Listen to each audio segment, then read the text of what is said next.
આજે આપણે એક સરસ મજાની વાર્તા કરવાની છે। વાર્તાનું નામ છે ભીમ અને હનુમાનજીની દિવ્ય મુલાકાત। મહાભારતના વનવાસ દરમિયાન એક દિવસ પાંડવો હિમાલયના જંગલમાં રહેતા। તે સમયે દ્રૌપદીએ એક સુંદર અને સુગંધિત ફૂલ જોયું। તેણે ભીમને કહ્યું, આવું સુંદર ફૂલ મારે વધારે જોઈએ, શું તમે મને લાવી આપશો?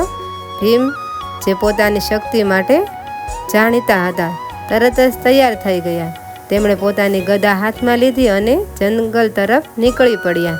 ભીમ આગળ વધવા ગયા। તેમણે જંગલના પગલાના અવાજથી જંગલના પશુઓ પણ ડરીને ભાગવા લાગ્યા। તેઓ મનમાં વિચારી રહ્યા કે આખી દુનિયા તેમની જેટલો શક્તિશાળી કોઈ નથી।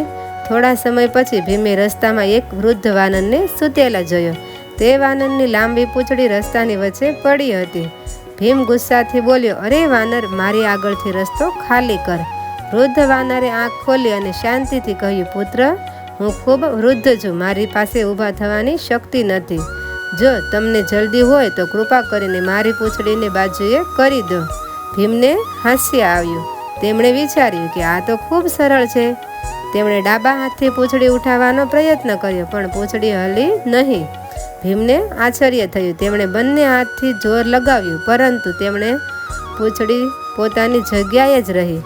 હવે ભીમને પરસેવો વળી ગયો। તેમણે પોતાની સંપૂર્ણ શક્તિ લગાવી, પરંતુ પૂંછડીનો એક છેડો પણ ખસેડી ન શક્યો। ભીમ સમજી ગયા કે આ કોઈ સામાન્ય વાનર નથી। તેમણે નમ્રતાથી પૂછ્યું, મહારાજ, આપ કોણ છો? કૃપા કરીને મને જણાવો। ત્યારે વૃદ્ધ વાનર હસવા લાગ્યા। તેમણે પોતાનું દિવ્ય સ્વરૂપ ધારણ કર્યું। ભીમે જોયું કે તેમની સામે સ્વયં મહાબલી હનુમાનજી ઊભા હતા। ભીમ આશ્ચર્યચકિત થઈ ગયા। તેમણે તરત જ હનુમાનજીના ચરણોમાં નમી ગયા, કારણ કે હનુમાનજી અને ભીમ બંને વાયુદેવના પુત્ર હતા, એટલે તેઓ ભાઈઓ હતા। હનુમાનજીએ પ્રેમથી ભીમને ઊભા કર્યા અને કહ્યું, ભીમ, તું ખૂબ શક્તિશાળી છે, પરંતુ ક્યારેય પોતાના બળનો અહંકાર ન કરવો। સાચી શક્તિ નમ્રતા અને ધર્મમાં છે। ભીમે નમ્રતાથી માથું હલાવ્યું અને પોતાની ભૂલ સ્વીકારી। હનુમાનજીએ ભીમને આશીર્વાદ આપ્યા અને કહ્યું, મહાભારતના યુદ્ધમાં હું અર્જુનના રથમાં ધ્વજ પર રહીને પાંડવોની રક્ષા કરીશ। ભીમ ખૂબ આનંદિત થયા। તેમણે હનુમાનજીને આશીર્વાદ આપ્યા અને પાછા પોતાના ભાઈઓ પાસે પરત ફર્યા। આ વાર્તામાંથી આપણને શીખવા મળે છે કે શક્તિ માટે નમ્રતા હોવી જોઈએ।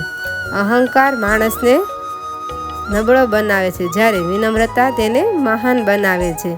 તો આ વાર્તા તમને ગમી હોય તો અમારા વિડીયોને લાઈક, શેર અને નવા વિડીયો જોવા માટે અમારી ચેનલને કરી દેજો સબસ્ક્રાઈબ।